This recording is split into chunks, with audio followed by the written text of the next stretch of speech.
आपका, और आप अपने श्री चरणों को यहाँ लेकर पहुंचे और साथ ही साथ हमारे इस कार्यक्रम की शोभा आपने बढ़ाई।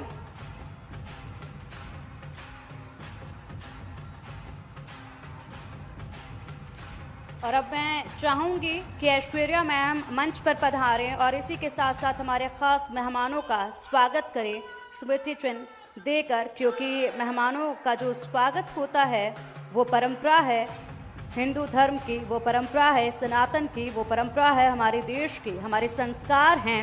और साथ ही साथ आप देख सकते हैं भव्यता इस मंच की किस कदर बढ़ी है जब हमारे खास मेहमान यहाँ पर पधारे हैं। और ये खूबसूरत तस्वीरें देखिए आप, स्वागत जो है वो किया जा रहा है और इसी के साथ साथ शॉल भेंट किया गया है, स्मृति चिन्ह जो है वो भेंट की गई है नटराज। इसका इतिहास आप सभी जानते होंगे और साथ ही साथ शंख यहाँ पर दिया गया है जो कि अपने आप में काफ़ी महत्व रखता है। जब ये मंच सजा है महाकुंभ की इस पावन धरती पर, तो ऐसे में ये उपहार जो हैं वो काफ़ी ख़ास हो जाते हैं, इनका महत्व जो है अपने आप में काफ़ी ख़ास हो जाता है। और साथ ही साथ अब सिलसिला जो है वो हम चर्चा का भी शुरू करेंगे, लेकिन उससे पहले ख़ासी तस्वीरें हैं ये। बहुत बहुत शुक्रिया मैम। और अब चलिए शुरुआत करते हैं हमारे इस सेशन की भी, और अब मैं अपने सहयोगी राजीव शर्मा जी को बुलाना चाहूँगी और ये मंच अब उनके हवाले करना चाहूँगी। राजीव जी, ओवर टू यू।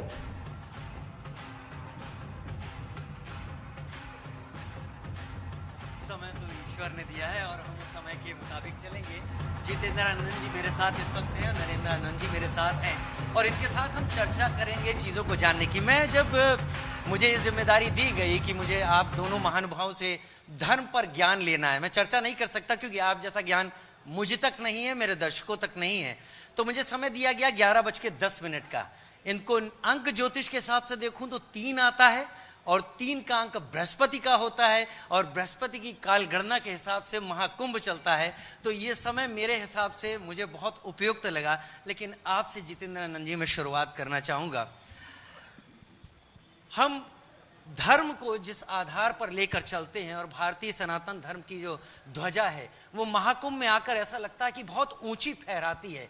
हम उस काल गणना पर चलते हैं जिस पर पश्चिम अब आकर सामने आ पाया है। हम लाखों करोड़ों साल से उसको फॉलो कर रहे हैं। सनातन की धर्म ध्वजा कितनी ऊंची लहरा रही है इस महाकुंभ में? जितेंद्र, इस कुंभ की दृष्टि से ही नहीं, वैश्विक दृष्टि से भी अगर हम विचार करें तो सनातन की धर्म ध्वजा के सामने बाकी किसी के पास कोई ध्वजा है भी क्या? किसी के पास कोई ध्वजा नहीं है। और मैं किसी की आलोचना किए बगैर, कि कल मुझसे कोई पूछ रहा था कि सनातन धर्म का वैज्ञानिकता से टकराव होने का, टकराव नहीं, विज्ञान ही सनातन धर्म की कोख से पैदा होता है। और हम वो लोग नहीं हैं कि जिन्होंने कि पृथ्वी सूर्य का चक्कर लगाती है, यह वाक्य कहने के कारण गैलीलियो को जहर पीने का आदेश दे दिया था कुछ लोगों ने। हमने नित्य नूतन वैज्ञानिक शोध किए हैं और धर्म ने उस वैज्ञानिक शोधों को स्वीकार किया है। आज भी सनातन धर्म की इस मान्यता के विपरीत किसी के पास कुंभ में मूल तो स्नान है। मैं पूछूं कि दुनिया के किसी संप्रदाय के पास, सनातन हिंदू धर्म के संप्रदायों को छोड़ के, कि किसी संप्रदाय के पास बेथिंग कंसेप्ट, स्नान का सिद्धांत इस्लाम में, क्रिश्चियनिटी में या किसी के पास है क्या? तो आपको लगेगा राजीव जी कि नहीं है। और सिर्फ स्नान का जो सिद्धांत है वो सनातन धर्म का ही मूल सिद्धांत है और वही वैज्ञानिक भी है। नरेंद्र आनंद जी, क्योंकि स्नान की बात इन्होंने कही इसलिए मैं अपने विषय पर आ जाता हूं, सनातन और गंगा। हम जहां पर हैं यहाँ पर गंगा माँ पावन, यहाँ पर यमुना माँ पावन, और यहाँ पर जब ये दोनों मिली तब जो लोग यहाँ पर आप जैसे मनीषी एकत्रित हुए होंगे सालों पहले, उन्होंने जो सरस्वती ज्ञान की बहाई वो यहाँ पर मिलकर त्रिवेणी के रूप में आई और उसलिए इसे संगम कहा गया। क्या मैं सही कह रहा हूं कि वो ज्ञान की गंगा अब भी यहाँ पर आप जैसे मनीषियों के रूप में बहती है और लगातार इस पूरे कल्पवास के दौरान बहती रहेगी? ब्रह्म ही द्रवीभूत होकर 14वें मनवंतर के 28वें तेता से गंगा के रूप में प्रवाहित है और प्रेम ही द्रवीभूत होकर यमुना के रूप में प्रवाहित है। गंगा और यमुना के मिलने से मतलब विलुप्त सरस्वती का जागरण होता है। ये कुंभ का आधार ज्ञानामृत से है, वचनामृत से है और तीसरा है चरणामृत। चरणों से ही ब्रह्म द्रव के रूप में गंगा का प्रवाहमान स्वरूप है, जिसमें डुबकी लगाने के लिए पूरे देव दनुज किन्नर नर बेनी सादर मज्जहि सकल त्रिवेणी। ये त्रिवेणी में मज्जन करने के लिए व्यक्ति के जन्म जन्मांतर कल्प कल्पांतर युग युगांतरों से मतलब छिपी हुई जैसे अग्नि राख से ढकी रहती है, एक छोटी सी चिंगारी प्रकाश का काम भी करती है और विशाल ईंधन को जलाकर भस्मीभूत कर देती है। तो वैसे व्यक्ति के अनेक जन्मों के जो पाप हैं, जहां जिसके दरस परस मज्जन और पाना हर ही पाप कहे वेद पुराना। वेद जो निःश्वास है भगवान का और अनादि है, अपौरुषेय है, उवट महीधर शरणाचार्य की दृष्टि से वेद और काल मीमांसक की दृष्टि से 55 नील 56 खरब 38 अरब 71 करोड़ 81 लाख से प्राचीन माना है और वेद भगवान का निश्वास रूप है। उस वेद में भी यहाँ की महिमा का वर्णन भगवान व्यास ने भी उत्तराखंड में सरस्वती के तट पर जो इसका अद्भुत विलक्षण अद्वितीय वर्णन किया है। याज्ञवल्क्य ले लें, भरद्वाज ले लें, कोई ऐसा काल नहीं रहा जब से इसका प्रभाव या वर्णन महाराजा हर्षवर्धन जैसे अनेक सम्राटों ने यहाँ 1 मास तक कल्पवास कर यहीं से अपने राजपाट का भी संचालन किया है। सतयुग रहा हो, चाहे त्रेता रहा हो, चाहे द्वापर, और इस कलयुग में भी इसकी उपयोगिता, सार्वभौमिकता और सार्वग्राही दुनिया के लोग लालायित हैं, जहां एक डुबकी लगाने के लिए और विश्व इस पर शोध करता है, रिसर्च करता है कि आखिर इतने लोग विदेशों में प्राय है दुख जब होता है तब एकत्र होते हैं, यहां सुखी में आनंद में आकर एक डुबकी लगाने के लिए, तो दुनिया के लिए एक आश्चर्य भी है और सनातन की सार्वभौमिकता भी है और सबसे प्राचीन पुरातन यहाँ का धर्म अध्यात्म क्राइम और जरैम की दुनिया का जब रचना कराता है, याज्ञवल्क्य भरद्वाज से संवाद करता है और ब्रह्मद्रवा गंगा में जब स्नान करता है तो किंचित धीता गंगा जल लव कणिका पीता, जिसके कण पीने मात्र से उनके जन्म जन्मांतर कल्प कल्पांतर युगांतरों की अविद्या का नाश होता है और सहसा ज्ञान का प्रकाश होता है। तब भगवान राम के चरित्र को उन्होंने चरितम रघुनाथ से शतकोटि प्रविस्तरम एक एक अक्षरम पुंसक महापातक नाशनम 100 करोड़ श्लोकों में यही गंगा का तट है। जो लूटपाट की दृष्टि से आया था उनकी वृत्ति बदल जाती है और वो भगवान का एक महर्षि वाल्मीकि के रूप में विश्व के लिए विख्यात होते हैं। और इतना विशाल भगवान राम के चरित्र के बारे में उनके पहले जो वर्णन किया, ये उसी सरस्वती यहाँ का 2 के धाराओं के मिलने से अदस्य सरस्वती उत्पन्न हुई थी। तो इसकी अद्भुत विलक्षण महिमा और कोई ऐसा नहीं है। देव दनुज किन्नर नर बेनी, देवता भी, दानव भी, मनुष्य भी, हर तरह का व्यक्ति यहाँ आता है जो जिस भाव से आता है। धर्म अर्थ काम मोक्ष 4 पुरुषार्थों का एक केंद्र सतयुग द्वापर त्रेता और कलयुग में आज भी है और भविष्य में जब तक ये सृष्टि है तब तक इसका महत्व महिमा वो निरूपित और वर्णित होती रहेगी। निरूपित और वर्णित होती रहेगी। बहुत बेहतरीन तरीके से महाराज जी ने बात रखी। जितेंद्र जी, आपसे सतयुग की बात करें, खैर वो तो सतयुग था, उसके बाद त्रेता। राम सरयू से जुड़े हुए थे, सरयू से ज्यादा पवित्र राम के लिए शायद कुछ नहीं होगा। कृष्ण यमुना से थे, फिर मां गंगा को ऐसा स्थान क्यों मिला कि वो जब आई और संगम बना तो यहां पर एक ऐसी भीड़ जुटने लगी जो सुख में आती है। मां गंगा के तट पर 4 में से 2 कुंभ लगते हैं, हरिद्वार हरिद्वार और तीर्थराज प्रयाग का। इसके दूसरे कारणों को समझें, हम धार्मिक कारणों को। नई पीढ़ी जो पूरी दुनिया में जानना चाहती है कि ये स्नान हम करते क्यों हैं, जी नई पीढ़ी अपने तरीके से जानना चाहती है। वो कि ठीक है शास्त्रों में लिखा है, पुराणों में लिखा है, लेकिन इसमें नया कुछ आप क्या बता रहे हो, नया क्या है? तो नया बताता हूं आपको। गंगा दुनिया की एकमात्र नदी है जिस नदी के जल को अमृत कहते हैं, ब्रह्मद्रवा कहते हैं। इसकी 3 धाराएं त्रिपथगा के रूप में भागीरथी, अलकनंदा और मंदाकिनी, इन तीनों धाराओं में एक विशेष प्रकार का कण पाया जाता है। वह विशिष्ट कण है जो वैज्ञानिक शोधों ने प्रमाणित किया, बैक्टीरियोफाज।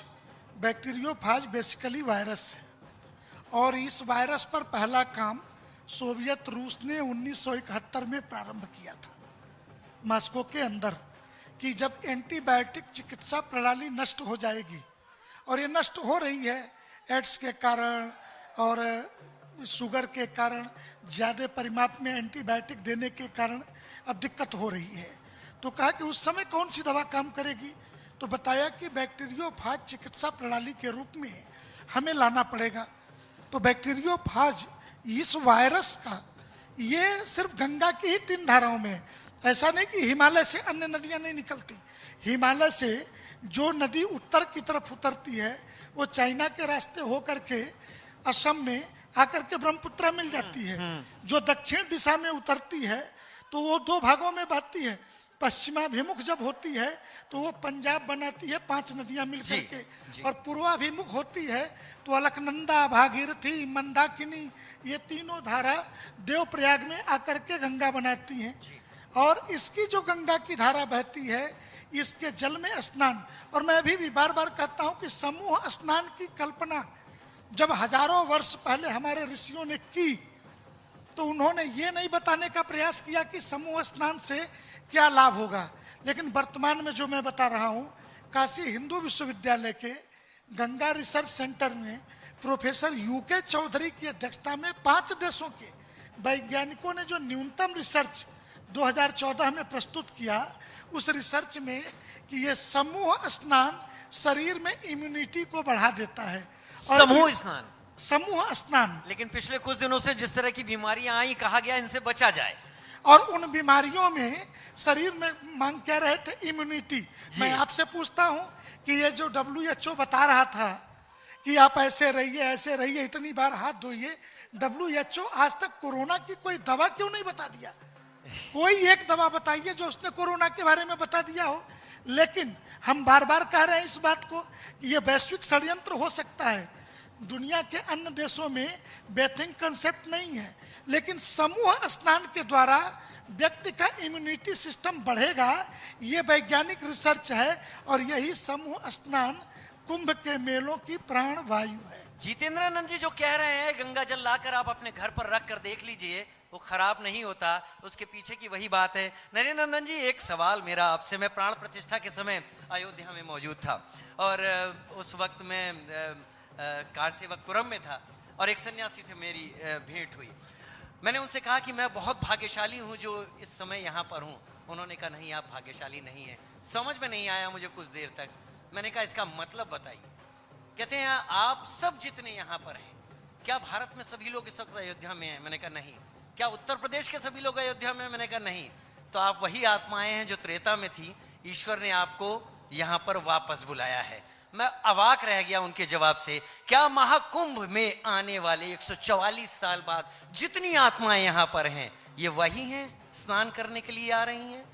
क्या काल अपने को रिपीट कर रहा है? काल परिवर्तनशील है। ये शरीर स्थूल, सूक्ष्म और कारण, ये भी परिवर्तनशील है। लेकिन इसके अंदर रहने वाली जो आत्मा है वो अविनाशी है, और शरीरों के परिवर्तन से तो आत्माओं का परिवर्तन, जो इसके रहने वाली परम सत्ता है, वो अपरिवर्तनीय है, परिवर्तनशील उसका नहीं है। शरीरों का परिवर्तनशील है, तो वो भी जो आप कह रहे हैं वो भी हो सकता है। और सनातन धर्म में प्रायः ये सब स्वर्ग के निवासी हैं, स्वर्ग से आई हुई आत्माएं हैं। छिंडे पुंडे मृत्यु लोकम विशंति। जब पुण्य क्षीण होता है तो इस मृत्यु लोक में उनका पुनरपि जननम पुनरपि मरणम, जन्म मृत्यु का चक्र। लेकिन जब आत्माएं मुक्त हो जाती हैं, उस ईश्वर में मिल जाती हैं। जैसे नदियों की गति तब तक है जब तक सागर में नहीं मिलती, और जब सागर में मिलता है तो अपने नाम रूप को खो देता है। तो जन्म मृत्यु के चक्कर से जिन्होंने मुक्ति नहीं मांगा वो आत्माएं हैं, भविष्य में भी रहेंगी और सृष्टि पर्यंत रहेंगी। अपना अपना शोध खोज और चिंतन है। चिंतन मनन मंथन का एक केंद्र है। और किसके लिए मंथन हुआ था? अमृत के लिए जी। लेकिन कुछ ऐसी विधर्म शक्तियां हैं, जैसे समुद्र मंथन से पहले विष निकला, तो इस अमृत तत्व को विषाक्त करने के लिए भी कुछ जो सनातन द्रोही शक्तियां हैं विषाक्त करना चाहती हैं, लेकिन वो प्राय सफल नहीं होंगी। क्योंकि शशांक शेखर पलंकर भगवान शिव उस कालकूट का पान किया था और अच्छाई समाज को दिया था। तो विषाक्त करने वालों का अंत सफाया होगा। और अमृत तत्व के लिए भेष कपट कलेवर का भेष धारण कर जो कुछ विजातियों ने धमकियां दिया है, तो मान सहित विष खाए कर शंभु भये जगदीश, अब बिना मान अमृत पिए राहु कटाए शीश। ते राहु केतु के रूप में जो कुछ विजाती शक्तियां हैं, कुंभ के आध्यात्मिक सांस्कृतिक शांतमय माहौल को विषाक्त करना चाहती हैं। तो उघरे अंत न होए निर्वाहु, काल नेम जिम रावण राहु। इनका भी वही अंत होगा जो अन्य युगों में हुआ था। तब वो जो पुराना परिलक्ष्य जो आप कह रहे हैं, वही परिदृश्य यहाँ परिलक्षित होगा, जहाँ आत्माएं सुखी होंगी, आनंद होगा, अनुभूति होगी।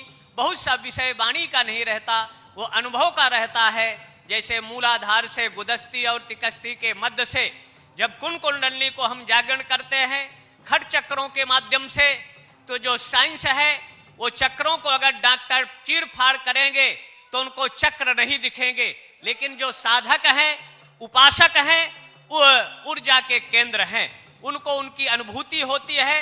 और यदि पिंडे तद ब्रह्मांडे, इस पिंड में भी जो देखते हैं वो अपने 14 भुवनों के ब्रह्मांड में भी देखने की समर्थ इस तीर्थराज की स्थली पर जो कर्म इंद्री ज्ञान इंद्रियों को साध लेता है, मन को एकाग्र भाव से स्थिर कर लेता है, तो विश्व ब्रह्मांड की शक्ति को देखने की समर्थ, भविष्य में क्या घटित होने वाला है, ये हमारे ऋषि महर्षि परमर्षि ये संत देखने में समर्थ और सक्षम होते।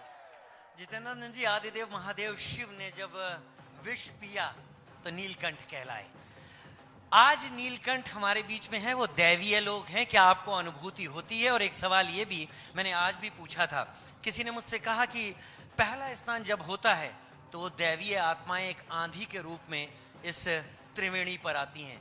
आप इससे पहले भी आए होंगे, अनुभूति हुई क्या आप उनकी उम्मीद करते हैं? क्या दिख सकते हैं वो? मैं इसके 2 प्रकार के उत्तर आपको देता हूं जी पूज्य ब्रह्मलीन देवराहा बाबा का एक अनुभव था जी।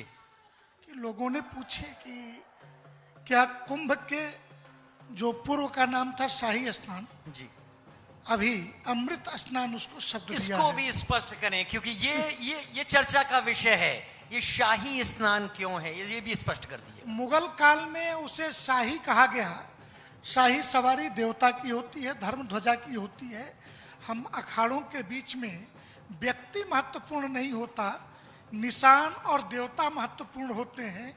उनको जो ले करके चलते हैं, तो स्नान तो शाही, तो वो अमृत स्नान है। हमने अमृत तत्व की प्राप्ति के लिए हम अमृतस्य पुत्रा की भावना से जीने वाले लोग हैं। तो उनसे पूछा कि क्या ऐसी भी आत्माएं जो शरीर पूरा कर चुकी हैं वो भी कुंभ नहाने आती हैं? तो उन्होंने कहा कि बेटा जा कर के देखो आती है कि नहीं। तो 1-2 संत रात में 2:30 बजे 3 बजे, और आपसे भी कह रहा हूं अगर आपके पास समय हो तो ऐसा करके देखिए कि संगम के पास जाकर के वो लोग बैठ करके देखने लगे कि क्या ऐसी आत्माएं आती हैं?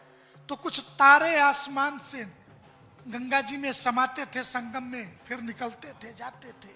ऐसा क्रम चलता रहता था। 3 दिन 4 दिन ऐसा उन्होंने देखा। ये उन संतों को जो पूज्य देवराहा बाबा ने बताया था, उसका एक परिणाम था।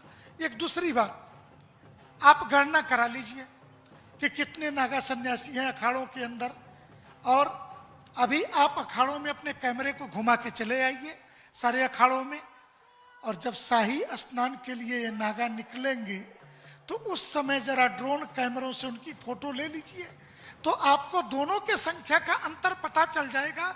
और ये जो दोनों के बीच का अंतर है, यही वो दैवी आत्माएं हैं जो उस समय ब्रह्म मुहूर्त की बेला में शरीर धारण करके अमृत स्नान के लिए निकलती है। जितेंद्रानंद जी, नरेंद्रानंद जी, आप दोनों के इस आशीर्वचनों से हमारे दर्शकों ने तो कम से कम ये समझा होगा कि महाकुंभ है क्या, और ये दैवीय लोग इस महाकुंभ के लिए इतना आतुर क्यों रहते हैं। फिलहाल मैं अपने को भाग्यशाली समझता हूं अपने संस्थान की तरफ से कि इस महाकुंभ के समय मैं यहां पर हूं, आपसे बात कर रहा हूं। इस चर्चा को मेरे दर्शकों ने बहुत मन से सुना, बहुत धन्यवाद। आप दोनों ने समय निकाला। हर हर महादेव के नारे के साथ मैं अपनी बात समाप्त करता हूं। जितेंद्रानंद जी और नरेंद्रनंद जी, ओ ट्यूपिंग।